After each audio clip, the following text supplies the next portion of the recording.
this video, we will argue how social system affects and influence our ideas of the sexuality system. We will be focusing on how sexual double standard of gender, media, and law enforcement. Let's talk about the difference between sex and gender. The difficulty people seem to have it when it comes to telling the difference between gender and sexuality. A person's gender is used as an automatic reflection of sexuality. Sex assigned at birth influences everything, including who we desire. If you are female, you must love men and the color pink. Throughout time, we have seen different gender rules are applied for different situations. When it comes to non-sexual activities, we take into account gender identity. However, when we participate in sexual situations, the genitals of a person outweigh any gender identity they might have. With our lack focus on this, our current belief and the ideas on sexuality require gender and sex. To start off with something relatable, we're going to talk about how Disney movies portrays gender and how these movies socially frame our belief and the ideas about sexuality. Female characters are always portrayed as feminism through their figure and personality. Women are fragile and need protection from men. Male characters are portrayed as muscular and masculine. Another common bug in Disney movies is men staring at women. This translates into real life. Women being catcalled and ogled on the street is nothing new in our society. It's dangerous because it leads to rape culture where men think they can ogle and sexually assault women.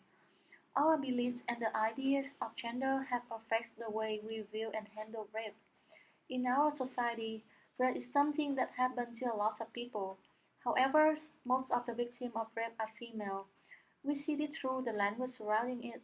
We hear phrases such as all men rape because we feel that men are naturally dangerous. This misconception had gone so far that activism efforts have resulted in persuading men not to rape. By doing this, we are continuing to allow people to think that men have the power to rape women. We have a habit of viewing women as weak and vulnerable, whereas men are powerful and naturally dangerous. We can see this through the abundance of rape prevention tips. These tips tell women to not walk alone at night or not drink too much because men might not be able to control themselves. We can see that even though women are the victims, they are being blamed. These gender stereotypes will continue to reproduce the rape culture. Next thing we are going to talk about is how media shapes and influences sexual systems. Capitalism has pushed people to desire and behave in certain ways. It has spread heteronormativity, the belief that sexual and marital relations are most fitting between people of the opposite sex. This is seen through movies and books that shows an abundance of heterosexual people and relationships. This ingrains the idea that we must desire the opposite gender and identify as heterosexual to be considered normal.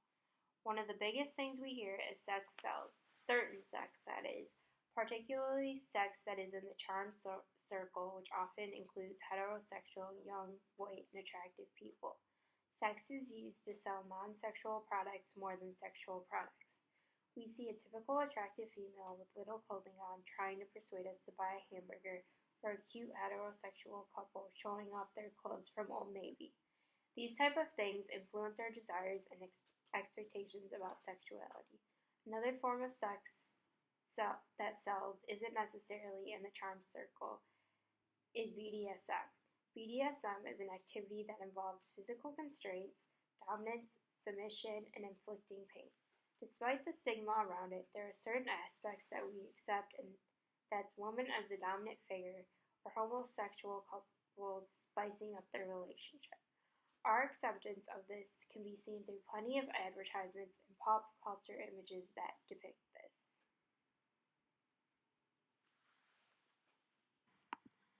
Another place we see our sexual double standards in the media influencing the sexuality system is through ads around sexual protection against STDs and pregnancy.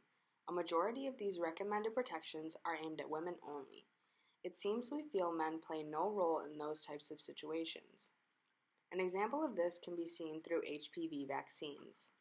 Although it can be given to both boys and girls, it's only advertised towards girls. There have been a number of vaccination commercials showcasing the need for them to get vaccines. Another example is when male birth control was being looked into and some men were not happy about it.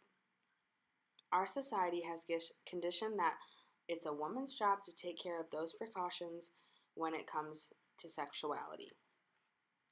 Lastly, we're going to discuss the effects of law enforcement on sexuality, particularly those outside of the charm circle, such as homosexuals and transgender individuals.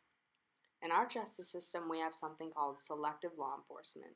There are certain laws that are intended to protect certain groups of people and stigmatize others. An example of this is sodomy laws that would only be enforced with homosexual men and not enforced for homosexual couples doing the same thing. This can also be seen through crimes involving violence against transgender women. There are a number of cases where a cis male has beaten or even killed a trans woman after finding out the sex they were assigned at birth.